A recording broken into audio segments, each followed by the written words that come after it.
મારું નામ બળવંત વરિયા, તરેડ ગામ.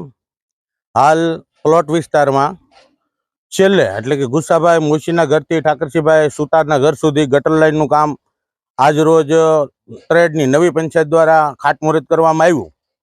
આ રોડ નીચે અહીંયા આ વિસ્તારમાં બ્લોક નાખી દેવામાં આવ્યા છે, બ્લોક પાથરી દીધા છે, જેને ખાસો ટાઈમ થઈ ગયો, પરંતુ નીચે ગટર લાઇન, પાણી લાઇન વગેરે કોઈ સુવિધા આપવામાં આવી નથી.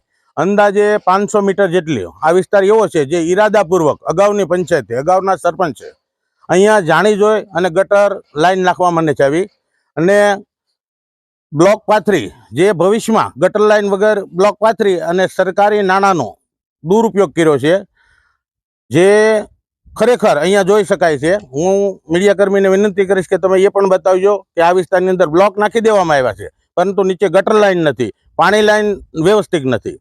તો આ રીતે પોતાને મળતી કટકી મેળવવા માટે અગાઉની પંચાયતે સરકારી નાણાંનો ગેરઉપયોગ કરી આ વિસ્તારને આરે ઓરમાયું વર્તન કરેલું છે. વિશેષમાં નવી પંચાયત આવતા આ વિસ્તારને જે ખૂટતી ખામી હતી એનું આજ ખાતમુહૂર્ત કર્યું છે, જે બદલ નવી પંચાયત અને નવા સરપંચને હું થેન્ક યુ, આભાર માનું છું. આજે તરેડ ગ્રામ પંચાયત દ્વારા તરેડના પ્લોટ વિસ્તારની અંદર બાકી રહી ગયેલી ગટર લાઇનનું કામકાજ આજે ચાલુ કરવામાં આવ્યું છે. આ ગટર લાઇનનું કામકાજ ગુસ્સાભાઈ મોચીના ઘરેથી ઠાકરસિંહભાઈ સુતારના ઘર સુધી જે બાકી રહી ગયેલી ગટર લાઇન હતી તે નાખવાની કામગીરી આજથી ચાલુ કરવામાં આવી છે. આ સિવાય જે વિસ્તારોની અંદર ગટર લાઇન બાકી છે તે ગટર લાઇનનું કામકાજ પણ ટૂંક સમયમાં ચાલુ કરવામાં આવશે.